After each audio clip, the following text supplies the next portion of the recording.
The secret biological weapon nations used to destroy their rivals for 50 years. When we look at the maps of global conflict, we are taught to see geopolitical chess. We analyze deep-water ports, oil pipelines, lithium deposits, and border security. We assume wars are fought over resources we can dig out of the ground, or sovereignty we can map with coordinates. But what if the most volatile territory in any war isn't a strip of land, but an almond-shaped cluster of nuclei buried deep within the temporal lobe of the human brain? Today we are stripping away the political rhetoric of international diplomacy to examine a terrifying, silent dimension of modern warfare. A dimension where the ultimate weapon isn't a hypersonic missile, but a biological mechanism designed to cripple an adversary's future from the inside out.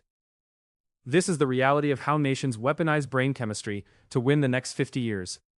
To understand how a nation-state can be programmatically dismantled without hitting its industrial centers, you must first understand the architecture of the human threat detection system. Inside the limbic system sits the amygdala. It is the body's primary fear center, an ancient neurological alarm system designed to keep us alive.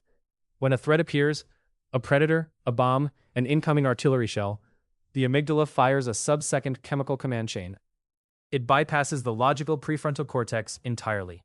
You don't reason your way out of a burning building.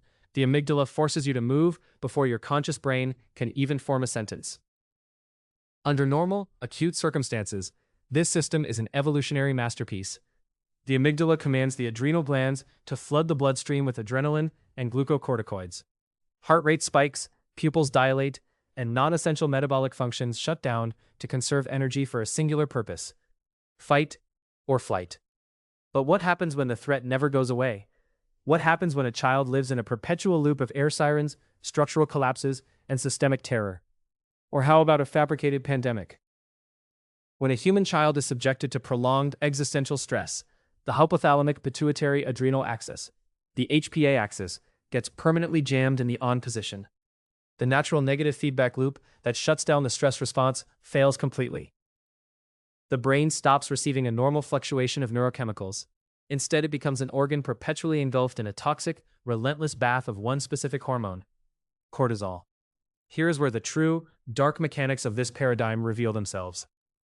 The human brain operates on a strict resource allocation model. It cannot run a high-level critical thinking engine while simultaneously running a maximal survival loop. To acquire a high-level education, to master mathematics, language, programming, engineering, and abstract philosophy, the brain requires an entirely different neurochemical ecosystem. Optimal cognitive learning is driven by a precise balance of dopamine and adrenaline.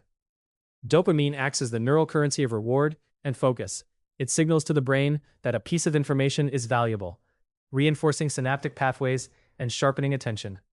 Adrenaline, in moderate, controlled bursts, creates the alert, focused state necessary to encode new data into the working memory. This is the neurochemical sweet spot, the state of flow where raw human intelligence is forged. But chronic, high-level cortisol acts as an absolute blocker to this system. Before we look deeper into how this physiological block ruins an entire economy, take a moment to look at the reality around you.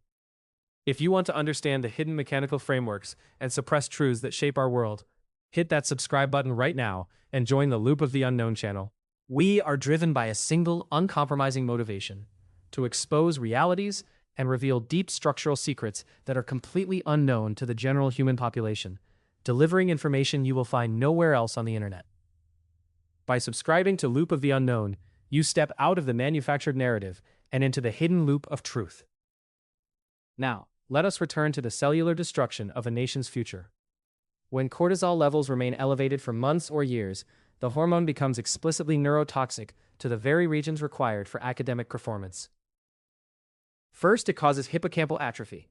The hippocampus, the seahorse-shaped center responsible for converting short-term data into long-term declarative memory, contains the highest density of cortisol receptors in the brain.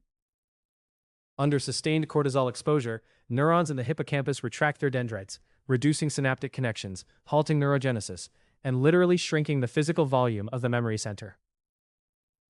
The child loses the physiological ability to retain new academic concepts. Second, it causes prefrontal cortex disconnection.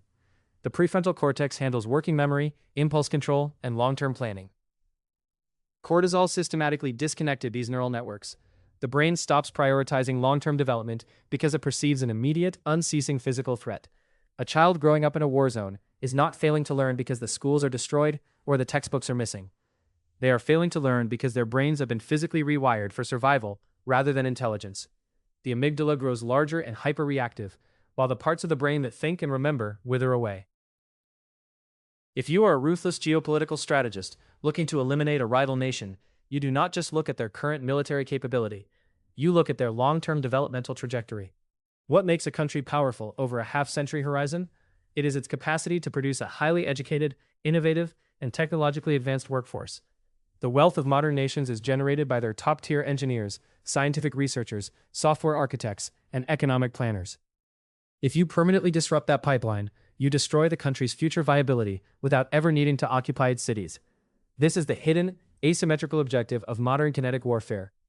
When an aggressive power initiates a prolonged, high-stress conflict against a population, they are deliberately engineering a generation-wide cognitive blockade. They are forcing the entire youth demographic of that society into a state of chronic trauma. By ensuring that an entire generation of children spends their formative years from ages 0 to 17 engulfed in toxic stress, an attacking force accomplishes a permanent degradation of the adversary's human capital. Think about the math of generational development. A child who is 5 years old today during a brutal, prolonged conflict will be 25 years old in 2 decades. In a normal environment, that 25-year-old would be entering the workforce as a highly trained physician, a back-end software engineer, or a policy researcher. But under this biological shutdown, that cohort enters adulthood with a structurally enlarged, hypervigilant amygdala that misinterprets neutral stimuli as threats. They suffer from permanently lowered baseline working memory capacity and impaired executive functioning. They face high systemic rates of physical body dysregulation, chronic inflammatory diseases, and cognitive fatigue caused by lifetime cortisol exposure. The country is effectively robbed of its bright minds. It cannot produce the intellectual elite required to build competitive domestic tech sectors, manage complex macroeconomic infrastructures, or innovate in defense engineering.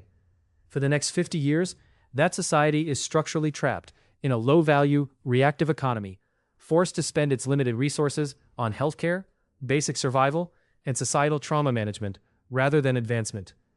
The history books will continue to write about wars as if they are decided by tactical maneuvers, treaty signatures, and territorial gains. They will document the destruction of bridges and the capture of capitals. But the truest, most devastating casualties of modern conflict are invisible. They are written in the altered DNA expressions, the shrunken hippocampi, and the enlarged, hyperactive fear centers of millions of children who never held a weapon. The nation that triggers a war is not just trying to win a battle today. They are exploiting the ancient biology of the human brain to ensure their rival remains cognitively hobbled, intellectually stunted, and systematically dependent for half a century to come. When we treat the world as a mathematical equation, the darkest variables are often the ones hidden inside our own skulls. This concludes our deep dive into the biological underbelly of global asymmetry. Remember to hit that subscribe button, turn on your notifications, and join us for our next transmission into the unknown. Stay alert, keep your prefrontal cortex online, and we will talk again soon.